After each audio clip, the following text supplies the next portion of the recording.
All right, everybody, welcome back to this episode of Beyond the Fourth Veil. I'm one of your hosts, Robert Johnson, and I've also got with me today two other people who are also co-hosting with me. So, who wants to go first? Go ahead, Marty. You're the guest host, so Oh, introduce yourself.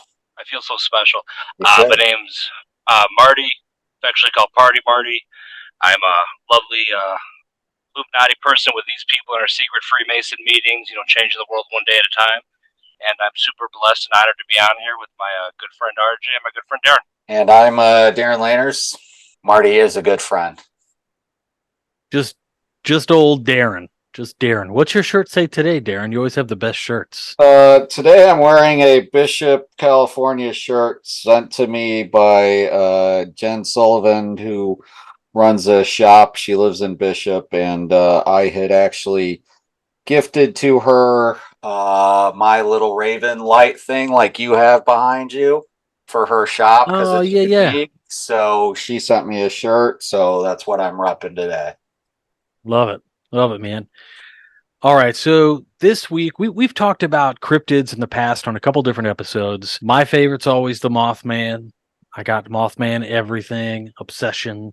I even have a Mothman action figure that sits over my workbench. And Darin, you sent me a message and said, "Hey, we got to get this Marty guy on because he's got some fascination with the Mothman too. We got to do an episode." So Right? this episode is a little while in the making, but I'm really excited that the three of us could come together for this one. If you've listened to previous episodes, you know my story. I'll probably tell it again later, but Darin, I'll let you talk about how you and Marty found each other and how you got on the topic of the Mothman. Honestly, we had the first time I knew Marty by reputation. The first time I met him in person was one of my brothers from St. Joseph Lodge, Jeff Bain, who's in the Grand Line for York Rite in the state of Illinois. Had invited all of the officers to his officer installation. He was going into the east again in St. Joe for the second trip. And Marty came down with his beautiful wife, and we were hanging out in Bain's garage, just kind of eating and drinking. And Marty all of a sudden says to me, "Hey, do you something about the Mothman?" And showed me this map that he had of all the Mothman sightings in Chicago. And I said, "Well, we do a podcast, so you should come on." And that's kind of how it started. So here we are. Really have to question how I engage new people. Like, hey, new friend, do you like Mothman? Yeah, I I think won't tell the other story, so we'll stick with the Mothman. well, I mean, I think it's just really funny. Yeah, like you never quite know how crazy you're going to sound if you bring up something like the Mothman. I think today we're probably a little bit more well along than we were, say, 20, 30 years ago when you'd mention something and they'd be like, okay, you're watching too much X Files. But, given everything going on these days, maybe people are a little more receptive. So Marty, tell us about your fascination. What are you interested in? You believe in UFOs? You into cryptids, Bigfoot? What's your thing, man? UFOs, cryptid, witch doctors, pretty much if it's not with the norm, I'm usually pretty deep into it. Um, Mothman, but actually, you kind of hit on my whole thing why Mothman fascinates me. When you're talking about how you never know how people are going to react. Just to kind of lay out where I'm in the world, geographically, everyone pretty much knows the Resurrection Mary story. The standard roadside ghost. And I hate to mix ghost stories with cryptids because they're two different things. I believe there's a lot more science in cryptid, where there's a lot more folklore. I live moments in Resurrection Cemetery. Half my family's buried there. I've heard a million Resurrection Mary stories. I've heard a million roadside ghost stories. But the problem is, those all seem like stories when I hear them. Anytime I bring a Mothman, it's really never like it's a ghost thing or something unbelievable. You find an alarming amount of people who have seen something in the sky that they don't know. And it's not generally coming from the type of people that you would think would be advocating for a flying cryptid. And I don't know why this is. I know a lot of us, and me included, I wish I had a cool story about why I knew Mothman was. I wish I was in West Virginia back then at the TNT plant doing it all. But Richard Gere came out with a movie once, and I was watching it, and it was weird. Like, Like last night, I'm rewatching all the Puppet Master and all the Children of the Corn sequels because I have really great taste in life. But I know those movies are just movies. They're fun, they're entertaining, they're horror based, so I do enjoy them. But I still remember watching that movie, and I'm like, man, why do I have chills watching this? What is in the universe that's currently speaking to me? Why am I resonating with this? Why does this feel like it's in the air around me? And then the more and more you kind of hear about Mothman, it's always fairly legit. And the people that are the staunchest supporters of I've seen Mothman are the type of people that would tell you UFOs are fake. And that's the one thing that really has always drawn me to this in the study of it, and why it pops up. And honestly, RJ, I forgot what the question even was in that rant I just went on. But yeah, man, I'm so happy to be here talking about Mothman. No, you answered it, man. Yeah, this whole thing is really weird.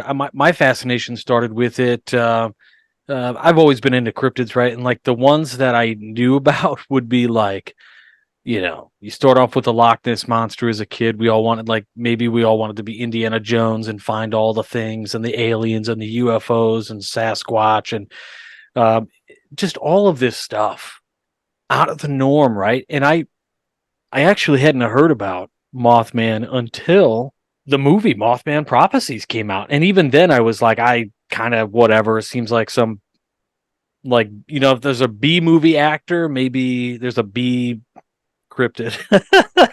And so I was like, what is this? And anyway, I didn't really go into too much research. And one weekend, it was probably Labor Day weekend. This is really kind of serendipitous, actually. My friend Brian and I, also a member of our fraternity, decided to. There was a new entered apprentice. His name was Robert, and Robert was a brand new EA, and he was traveling from, I think, Maryland to go visit the George Washington National Masonic Memorial. This is like a 14-hour, like a 13-hour drive, 12, 13 hours. The way my buddy Brian drives, maybe 10. So he's like, yo, man, I'm going to pick you up after work. I worked a second shift job. I got off at 9:30 at night or 10:30 at night. And I get home and Brian's there. And he's already talked to my wife, Corey, and he says, we're going. So he packed up these chocolate-covered espresso beans, some Cokes, and we hopped in his big red truck, and we started off to get to the George Washington National Masonic Memorial by AM so we could take the tour with our brand new entered apprentice friend that we met, Robert. And we thought, hey, that'll be an awesome way to show this brother, like, we are really brothers, we wanted to go and have fun with him. And so that's what we did. But halfway through the night, we're driving along, and Brian is just like glass-eyed, just cruising on the interstate. We're in West Virginia. You only go through it for a quick hop and a skip, man. Like, you're in it and out of it. And we're in the woods, and I see a thing. So if the screen, I don't know, maybe this big across my windshield, from just like that, goes across, and it looks like a man bird. And I saw two like red eyes, but it looked like he turned to look right at me or at the car as he was going across. And I was like, Brian, did you see that? And he's like, what? No, see what? And I was like, nothing, man. I just like sat back. I was so freaked out. And maybe it was like one of those giant owls or something, but that's when my fascination started, because I just could not believe what I had seen. I mean, this thing looked like it was as tall as the road is wide. It just flew right across in front of the car, like turned his head to look at us as it was going, and its eyeballs were like, when you used to color too hard with the red crayon red. And then we kept on going and got to the memorial and did our thing and drove home. And when I got home, I wrote it in my journal. I was like, I saw this thing. And then I started picking it up. I was like, wait a minute. We were in West Virginia. It looked just like a man with big wings. It had the red eyes. Is this Mothman? Oh my God. So that's when my fascination started. And ever since, it's really like the only thing I ever saw. It's the only like cryptid I've ever seen, right? I've seen Mothman, and I think I've seen UFOs, but that's it, right? Like, so I gravitated to both of those. I want to ask you a question about that because that is such an interesting thing that you said you saw Mothman or a moth type cryptid fly across the sky. Now, when you looked, did he look at the car, or did he sense that you were actually looking at him, and that you may have pierced through a fourth veil, if you will, and you saw something you shouldn't? When you saw him turn his head, was he looking at you or looking at the car? What was he looking at? Yeah, that's a really wild question, actually. And when you pose it that way, so when you fall asleep, your brain emits a chemical that paralyzes you so that you don't act out your dreams. They've done studies on cats where they've actually put these electrodes inside of a cat's brain that stop the cat's brain from releasing this chemical that paralyzes them. And what happens is the cats get up and walk around and play with mice that aren't really there and attack things. They do all the stuff. And so then what happens is when you wake up, when it's time for you to wake up, your brain releases another chemical that cancels out the paralytic and it wakes you up. And sometimes, like when you don't have enough sleep or you're high on anxiety or whatever the case might be, there's a mix up of these things. And they say this is that time in between when people have sleep paralysis. They're half awake, but paralyzed.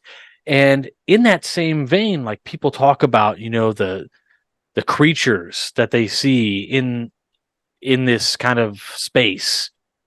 And the thing is like I've had sleep paralysis before and I've never seen any kind of thing in the room. Maybe it's just cuz like I went, through a lot of medical training before I decided what I wanted to do in life. I kind of understood what it was. I never felt any like demonic presence or other alternate beings. So when people described that to me and they said there was something there, I tend to believe them that it's more than sleep paralysis. And maybe it has something to do with the way the brain processes kind of in a in between flux state of consciousness and unconsciousness, right? So while we're driving, Brian is like glass-eyed glued to the road, and it's like you ever watch Lost Highway?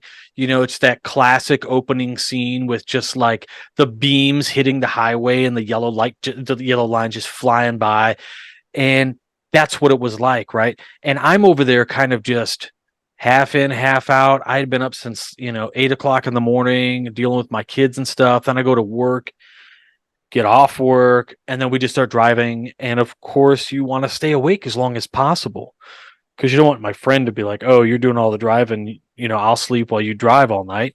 And so maybe like my mind or whatever was compromised in a way that was like kind of sleep deprived. And but going back to your question about like, did it look at me or the car? I don't want to like I avoided saying it looked at me like we locked eyes because that would seem like a special circumstance, right? But yeah, like it felt like it was looking like it was going and then became aware that it was seen, right? And then it looked and it was like, who the hell's looking at me? And then it was just gone, right? And that's when I was like, did you see that, Brian? He's like, see what? Yeah, it was bizarre. A couple things when you say that. So a lot of times when people say, "What is Mothman?" a lot of people want to write it off as a large barn owl. And when most of us think, the Harry Potter owl is really cute, but owls are actually some very large, scary birds. Now, hypothetically, let's say Mothman is some type of large owl we're not tracking, right? We just found the giant squid. They're finding bigger anacondas every day. So to say we actually know what's out there, it's a lie. So hypothetically, let's say just as that was a larger owl, it also had more powerful owl senses. There is a chance what that creature can do as we know in its normal scale in the night. If there was a super owl or a superb owl, which is my favorite football game of the year, hypothetically, could it sense you? Could it have those same the same way it navigates at night? Now that's if it's a big owl. And it's just when you look at a lot of the things, it does have some owl properties. So I don't know, man. I don't know if it's like a telekinesis thing. I have a strong theory that it's actually from another realm. So the more and more I kind of get into thinking about life and other universes, it seems like it's always pop up near catastrophes. I don't know why I couldn't say that. And then who knows? Maybe this is actually our earthly interpretation of angels, and they come at certain times to do certain things. I don't know, man, but I guarantee, I don't know. I don't know. It looked at you.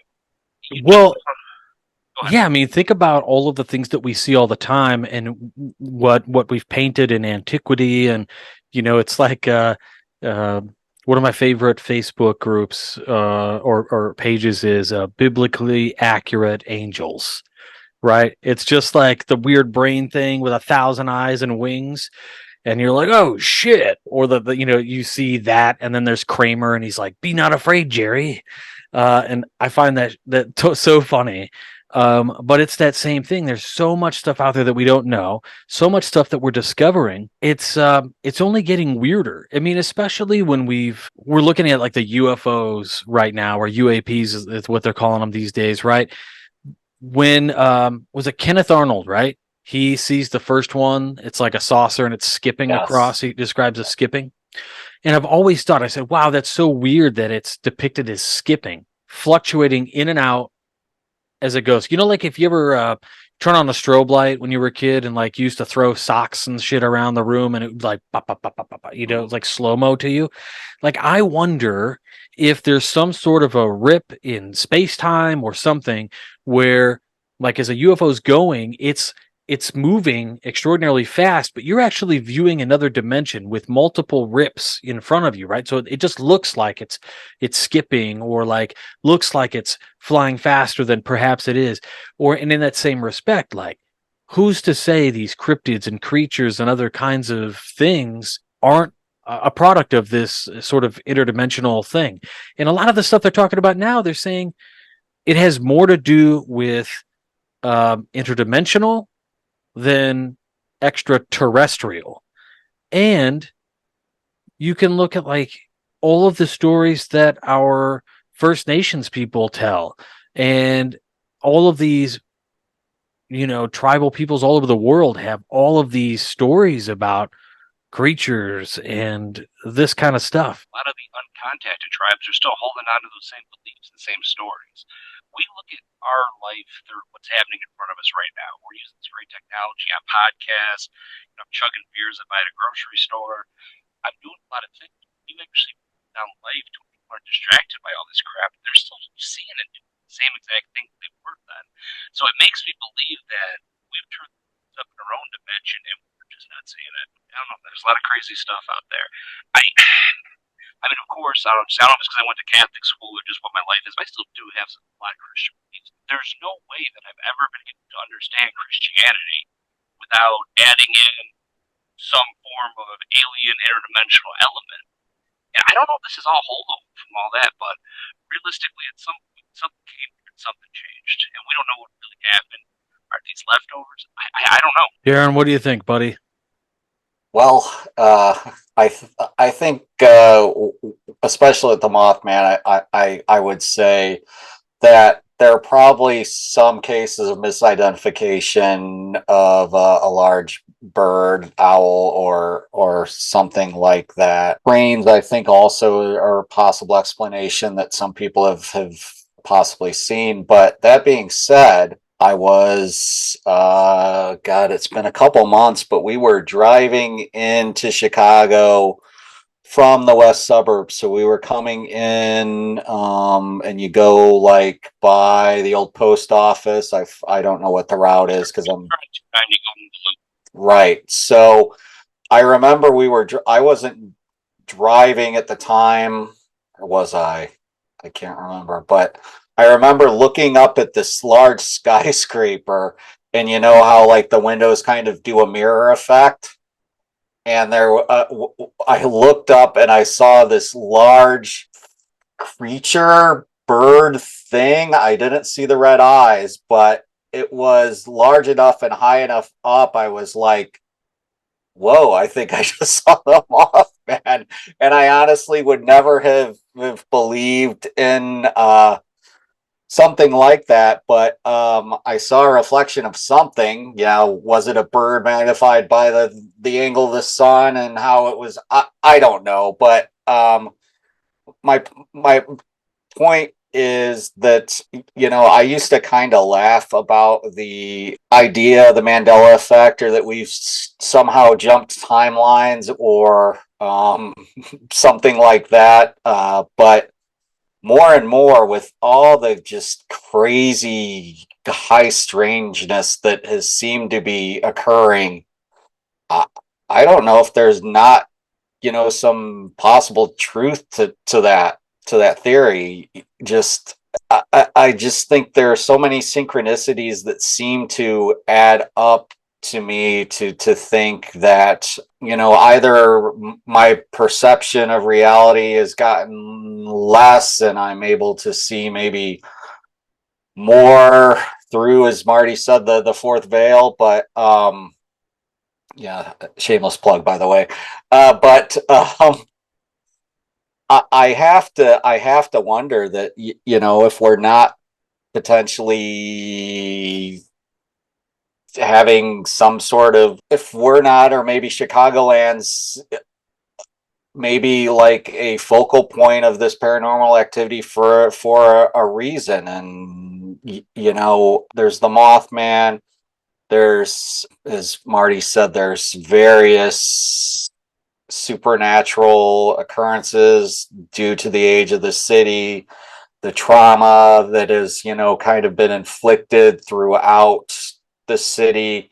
The city of Chicago has had a violent history, and I think, when you have kind of these things that kind of are happening societally, and I have to wonder if there's not, something behind it. So as much as I'm looking at this web page with all these witness accounts going back to the earliest in 1957, somebody reported seeing a winged creature, the body of a large man, while he was out hunting near Braidwood, Illinois, which is near where I grew up. A little bit next to my good friend Travis's hometown of Wilmington, Illinois. And I grew up in Bradley Bourbonnais. I think it's just fascinating to me that according, at least, like I said, this goes back to 1957 and all the way now up to present day. And it looks like, 57, there was a sighting in the 60s that was reporting, a couple in the 70s, a couple in the 80s, a couple in the 90s. And then you kind of get to the 2000s and things really start taking off. It looks like around 2010, 2011, although there are, there are quite a few sightings.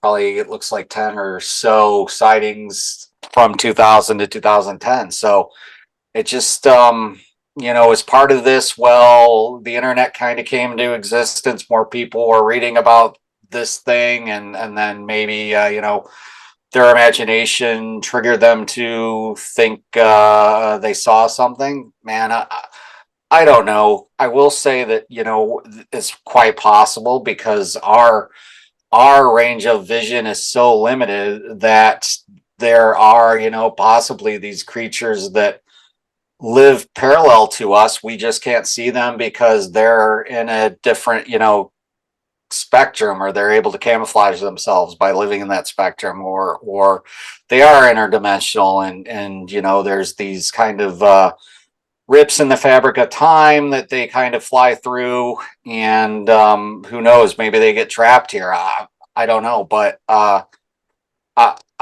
think that, we can't just dismiss all of the eyewitness sightings, especially when many of these sightings I'm reading are, multiple people were together and reported seeing the same thing. That kind of corroborates that there is some sort of phenomenon going on.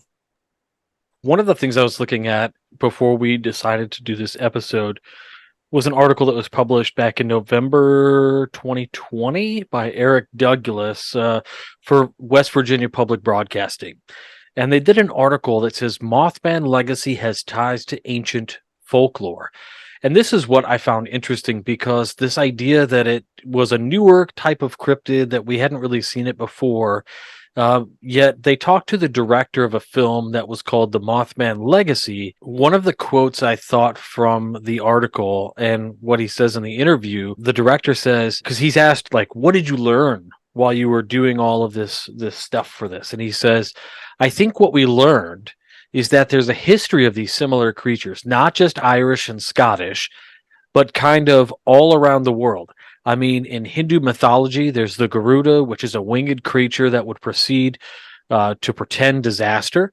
And interestingly enough, John Keel, who wrote the Mothman Prophecies, was originally going to title the book The Year of the Garuda. So it has like this history that is ancient, that, it just goes by different names, and perhaps it's not as well known. But, there's a handful of cryptids out there that were made up on the spot that have since been debunked, but they're still fun, like the Hodag in Rhinelander, Wisconsin, right? That's a great one. But the Mothman is interesting. Like, Marty, Darin said you had like this map or whatever, and so I'm just curious, like, how does the Mothman, in your opinion, like, why do you think sightings in West Virginia, and what was it, maybe just a couple years ago, all of a sudden, people, I've seen articles like people claim to see the Mothman in Chicago. That was just weird to me. What a jump, like a regional jump. Any thoughts? All right. So, and actually, Darren would jump into something that you kind of said I was going to talk about, and something you said just really changed my mindset where I want to bring to it. So, a lot of people, and even if you go to West Virginia, bridge collapse and all that stuff, people claim to see Mothman at Fukushima, sightings in Mexico before earthquakes. There's a lot of times when Mothman is seen as a harbinger for something bad to come. But when you were talking about why the uptick in Chicago, well, I love Chicago. I mean, I live in the suburbs. I grew up in the city. But going to plays downtown, I still believe in everything it could be. However, what if the Mothman, a harbinger, Mothman exists and is actually comes from bad energy and at heart. So they thought it had to do with the bridge collapse, but he wasn't warning the bridge collapse. He was there because of the bridge collapse. I don't know, because when you said that, because Chicago does have its problems, and why is it up to Chicago? Now, my first thought was something to do with the airports, because it's generally seen at O'Hare International Airports. That's generally where a lot of the aliens are seen now, a lot of the orbs, a lot of these sky openings. Now, a lot is verifiable. I don't know. There's a lot of stuff on Twitter. I don't know how someone with that dedication, that anything being on Twitter fake question. I don't know. We have all the YouTube. I know a lot of people actually which was generally the big group. Yeah, all this time in history, that map that I provided, the map that Facebook provided, like the reading off all those sightings you're reading off, was the one thing I sent you from the Google? They're pinning it on the maps. Yeah, I'm looking at it's a website, singular40.com. I can send RJ the link so we can link it in the show notes. But it's kind of got a timeline of what it's calling the Chicago flying humanoid sightings so far. And the most recent one is from August 15th, but when I click on it, she reported it on August 15th, but it actually happened a couple years ago. So going back, there's one where witness reported a group sighting of a large man with wings wider than a car in Chicago's Little Village, and that was the 5th of February this year. And that seems to be the most recent, at least reported sighting. Now, how many of these things possibly go unreported? Probably quite a few, because I think that a lot of people either question what they saw, or they don't want to be, they're fearful of being labeled a lunatic or, something like that. So, but it seems to me like, it seems to me that these things are still, there are still sightings of these things. You've got father-daughters, mother-sons, family members, people seeing these things. Here's a report of somebody in Bensonville, Illinois. Father and daughter claim to have recorded 3 winged humanoids while outside of their home in Bensonville, Illinois. They've got, looks like there's a video. Yeah, it's like 4 seconds of what could be birds. It's just dots in the sky with a potato camera from a phone or something. But but the point is that these things are being cited. People are trying to, get evidence of their sightings in some cases, and there are some cases where there are photos, and I think there's enough just going through here and seeing pictures and that there are a few pictures that are intriguing enough to make me think that it's not an owl or a bird, and it's something else. So keep in mind, a lot of those pictures are shot with cell phone cameras, which have come a long way, but they're still really not good cameras. right. And so what a lot of those people are seeing that we never understand when you see those little photos on the internet is there's something that's throwing them off about the scale. There's something about the tree line and everything else around them where they're going, that's not the usual bird that I see. And maybe while they're not getting pictures, that's just the one thing that I always know that these people kind of always say it just looked bigger than it should have. It seemed obscure. And actually, if you look at a lot of the Chicago sightings, they're always traveling in the same direction. They're generally going from the airports east towards the lake. I don't know why that is. Yeah, there are a few. It looks like that there are some sightings in Northwest Indiana, but yeah, to your point, a lot of them are kind of in between the lake and the western suburbs. It's like a hot spot there, but actually, depending where it is in Northwest Indiana, I mean, the same lake does kind of go into that side of the world too. Yeah, it looks like there was one in Gary, Indiana. There was a sighting. Looks like there was also a sighting off of 94 in Gary, kind of almost in the same area. These two. There's one in Calumet City, which is there on the border. A few that are just kind of to the southwest of Whiting, Indiana. So, but yeah, most of them, and there are, like I said, that looks like well, interestingly enough, there's it looks like the furthest south sighting. Oh, there's a few in, believe it or not, there's one in Indianapolis, and there were three sightings kind of clumped together near Muncie, Indiana, just south east of Muncie. This is just wild. I mean, like, when you research it and you're looking for Mothman, anything, there's so much hokey shit that comes up. But you'll find even the Smithsonian, fun fact, Smithson of the Smithsonian was a brother of the craft. Anyway, Smithsonian Center for Folklife and Cultural Heritage did an article called An Ode to a Hometown Creature, Mothman of Point Pleasant, West Virginia. And a couple things that I found interesting in that article, looking over it, were it said so this references directly this kind of wild shift to Chicago. It says in 2019, accounts of the flying moth creature in Chicago stoked the paranormal creature craze.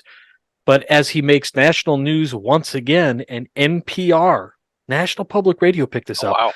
Inquiry was entitled "The Case of the Chicago Mothman," and in closing, they really do say, "Hey, nothing has ever been definitively proven about this. Not like, nothing's been found to be a hoax." And it says, while Mothman is one of the most celebrated cryptids, let's say the Michelangelo of the Appalachian cryptid renaissance. At no point in that phrase did I know what the next word is going to be. That was an impressive sentence. Yeah, I agree. It says there are numerous legends in small towns of West Virginia, and it goes on to talk about all of the wild little small town things that we've talked about in the past. Things like the Jersey Devil, the witches of Salem. All of these kind of interesting cautionary tales about creatures that don't seem to share our anatomy or even reality at times. So what I find really fascinating about this is that there are a bunch of sightings all along the coast of Lake Michigan, up through to Milwaukee, down through the city of Chicago, kind of looping around to, Gary, as I mentioned, but there's nothing on the eastern shore in Michigan, which kind of is interesting to me. So I guess you would think if it is, something that is potentially trapped here, then maybe its lair or its home is somewhere in the general area of Chicagoland, and that's why there are so many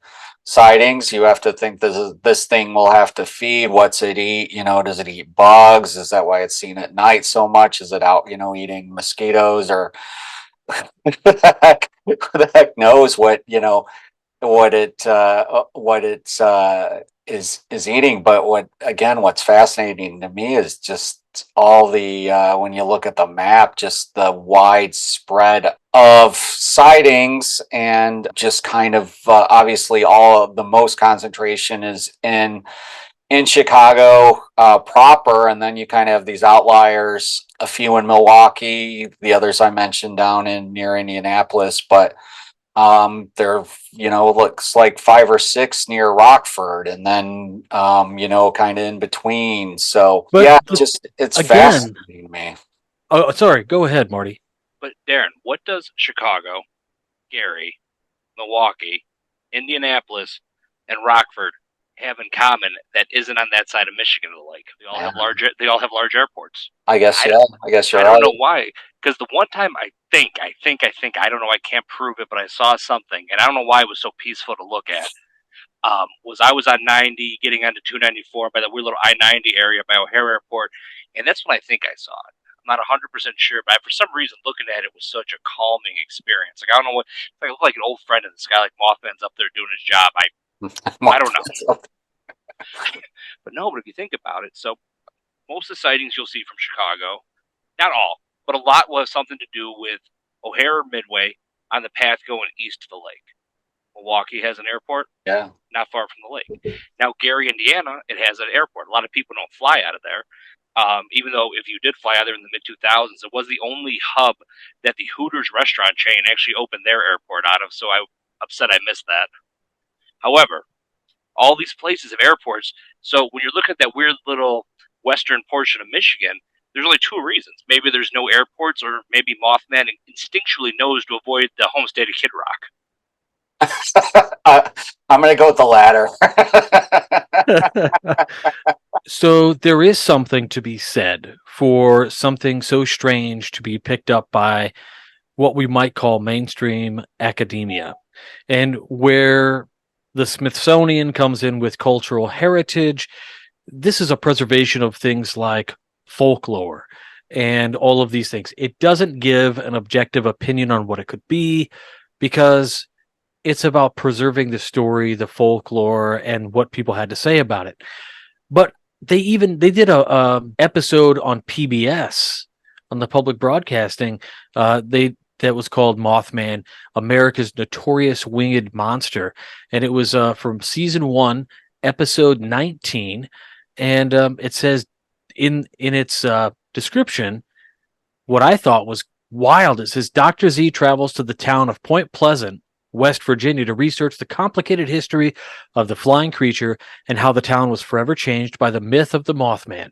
Newspapers gave the winged red-eye creature its name after it was spotted on November 15th, 1966, an incident followed by almost 100 other eyewitness accounts. I mean, 100 people?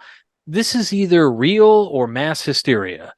And I mean, I'm not saying we're above mass hysteria at any rate. Certainly, we've got documented cases of it, but it feels like, at least in the realm of what we might call paranormal, that this is something that is, in my opinion, I think it's a real thing, that we don't have the knowledge at this point, or the technology to kind of figure out exactly what it could be, and it sits in the realm of myth and magic for us. Well, myth and magic are really just science waiting to be proven, and I think we've done that a lot. And in this last 100 years, we've done that more than I think any species should, and that's starting to alarm me a little bit as well. I mean, I kind of long for the days of the folksy Appalachian mountains where we're just sitting around brewing moonshine talking about Mothman. Yeah, that'd be the day, you're like hanging out like Rip Van Winkle after you woke up, and just hanging out with the fam, sitting on the porch talking about Mothman. So let me throw another kind of wrinkle into this and just get your feedback. This is just kind of scrolling through the descriptions. There are quite a few that, for example, here's a few, and especially ones near O'Hare. Interestingly enough, where they have a sighting, but then they also have a UFO sighting that kind of is corresponding with it around the same time. And here's one, for example, of January 23, 2020. It redirects me. Humanoid observed ascending into UFO at Chicago O'Hare's International Airport. The sighting says, I was outside taking a smoke break and was on the phone with my girlfriend when I saw this thing pass over me. It was completely silent, but is extremely bright. As it passed over, shafts of light were coming from this thing and going to the ground. It was moving very, very fast. Then it stopped right above that old cemetery that sits inside the airport. Then a brilliant blue light come from this thing toward the ground. It looked like someone was shining a super bright spotlight down from the sky towards the ground. It was then I saw something rising up towards the objects and it disappeared after 5 seconds. It looked like it was a person, but I was standing too far away to get a good look at it. I can tell you that it looked a lot like a person getting sucked up into this thing. This object then rotated in place, and within 3 seconds, the thing flew up towards the north and was gone in a second. I'm telling you, man, it was the strangest thing I've ever seen in my entire life. I stood there looking as it faded out and stayed there for a few minutes before coming back to my senses and going back inside. I work over at the blood. It was redacted, and this thing looked like it was over by the cemetery. If you want to, I'll show you where it was. A lot of people don't even know this place is out there. It's not the first time I've seen things in the sky, and I know that a lot of people I work with here during the night have seen strange things here at this airport. It seems to attract a lot of weird things. So let me just kind of throw this out and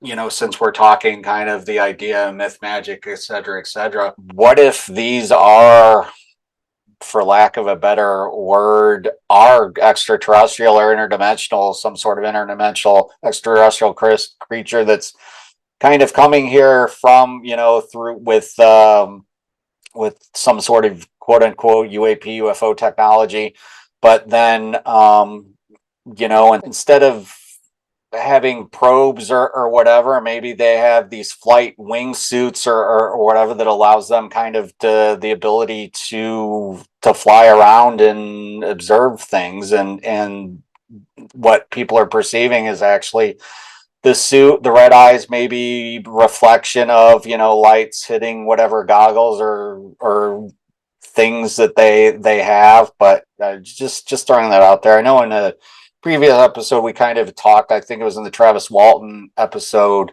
where he had this mention of the creatures he saw didn't really match the stereotypical grays, but he found like suits or something that made him kind of think that these were the creatures without their suits. I guess long story short, you know, is it possible or feasible that these things that are being seen are, you know, some sort of interdimensional extraterrestrial that we're just aren't as well classified or well documented as your atypical gray? I think that makes perfect sense. I mean, realistically, we know the UFOs, UAPs, whatever, we know they're here. We know people are visiting. We know stuff's happening. There's no chance a world government hasn't spoken outside of this planet. It's just not realistic with a lot of other stuff you look at. And realistically, you bring a large ship into the atmosphere. You want to send out a scout, you send them out in a suit. I mean, realistically, Iron Man suits aren't that far out of the realm for where we are as people. Put us 1,000 years ahead of time. Why wouldn't they have that suit? Yeah, I mean, that is not, like you said, outside the realm of possible. When we consider the things that they were talking about, so I read like a shitload of books on Skinwalker Ranch back in the day, and then the show came out, and then this movie with Jeremy Corbell, they did a thing. And what was really interesting to me was some of the accounts that really seemed to think that it was sort of a grounds for psychological warfare, in that there were technologies being deployed that allowed whoever, let's call it a government agent, to be invisible or walk between right? What H.P. Lovecraft would have called it, the space in between. You know, and freak the shit out of these people until they can't hang anymore, whatever. And when I think about that, coupled with things like Darren, you mentioned Travis Walton, and then the movie Fire in the Sky, I think, loosely based on Walton's account. In Fire in the Sky, there's this scene, right, where he kind of wakes up and he realizes that they don't have big eyes; they got big heads and little eyes, and those big-eyed creatures, the grays that we are used to, those are suits, right? And Mhm. so maybe something like that is true with the Mothman, right? Like the red eye, maybe it's just like a shielding of a color. I had a friend growing up who had a deficiency in his eyes that he really couldn't see, but he had to wear these those glasses that go over glasses that, like I people in their dotage would wear like while driving, but they're like all red. He used to have to wear those because that was the only way that his eyes could focus on anything, right? So, like, just thinking about the different types of biology. The guy who recently published a couple of articles, I think he's a German dude, said he published an article that said Mars probably had life 50 years ago, but NASA killed it accidentally. That same guy was quoted as saying the reason why we're likely never to find life anywhere we're looking is because we're using a preconceived notion about how we would perceive life to be. And so because of that, we're not thinking about, or we're attributing sort of our conception of what it is to be life on the rest of the universe, which is fundamentally flawed, and I think that professor who was talking about it, I don't know if we really killed life on Mars or not, but I think his observation is there. And the same goes for really things that might be right here. Uh, there are in there's a lot of different spectrums of light we can't see, and I think that it's definitely within the realm of possible. Well, think about what you said there too, and I'm just going to jump back to Christianity and that idea a little bit. Reverse engineer the phrase "God made us in our image." It's we can only understand God if He's in our image. So that same idea really crosses over that if we don't understand what we can't see colors we don't know about, just like what you were talking about. That there's so many levels of everything out there, and we're just not there yet. I mean, just because we could shoot podcasts and have smartphones, we're still cave people. I mean, that's a fact. Yeah, the idea of anthropomorphizing God, right? Like we say, God made man in our image, and I think that's going to be a good topic. I think for AI in the future, we should talk about the creation myths, right? That humans will eventually be the mythological thing that created AI. There will be no evidence that we ever existed except for them going, "Oh, they created us in their image," and that's why robots are all like up walking and like. Here's something to make your brain explode. What if our concept of God is AI and we're just AI offshoot of another iteration of AI, which was potentially created by somebody else who also did AI, and we keep kind of this repetitive process where we have, like our creator, this innate desire to create things in our image. And I think AI is potentially just kind of that sort of thing. What's our brain? What is our brain? We think it's biology. What if it's technology, and we just don't we understand it from a biological perspective? But if you think about, if you believe in the idea of intelligent design and that we were designed by something or somebody, and that all this isn't just an evolutionary accident, how we came to our modern form, that makes raises up a couple of questions. Back to the Mothman, you have in many world religions, but especially with the Hindu religions, where you have these deities that are hybrid creatures. You have like Lord Ganesh, who's a elephant man god. It's part man, part elephant. So what if if I want to play devil's advocate and say, okay, if there are something visiting us and they're playing with genetics and toying with things, who's to say that maybe they said, hey, let's combine a human and a bat and see what happens, or a human and an owl and see what happens, and the Mothman is potentially one of these things. I mean, Bigfoot could be explained similarly, or a million of cryptids could be explained similarly. So I just think that when you have so much mythology, and especially in like the Native American cultures, where you have these stories of these kind of hybrid creatures. What is it, the Hopis with the ant-men that they supposedly encountered, that taught them how to do X, Y, and Z. And you have the same story being told in Enoch, where Enoch meets the angels, and the angels are the watchers, and the watchers are, there are specific watchers that have specific responsibilities for teaching humankind certain things, and warfare and makeup and all these sorts of different things. I think that the story of our history is probably crazier and weirder than we really know. Or So you're gonna like that. I'm gonna read this because it was really good. MUFON, the Mutual UFO Network, their UFO journal, published an article where they interviewed Dan Aykroyd, right? Because Dan Aykroyd has always been an advocate for UFOs. In fact, he was a producer of a lot of different things related to ufology. They published this back in June 2008. So one of the things people know about Dan Aykroyd, right, is that he was one of the people who wrote Ghostbusters. The thing that I thought was really interesting about Ghostbusters is I wish they actually made his original script, which essentially was a team of intergalactic space guys that went around busting ghosts in space. I thought that was neat.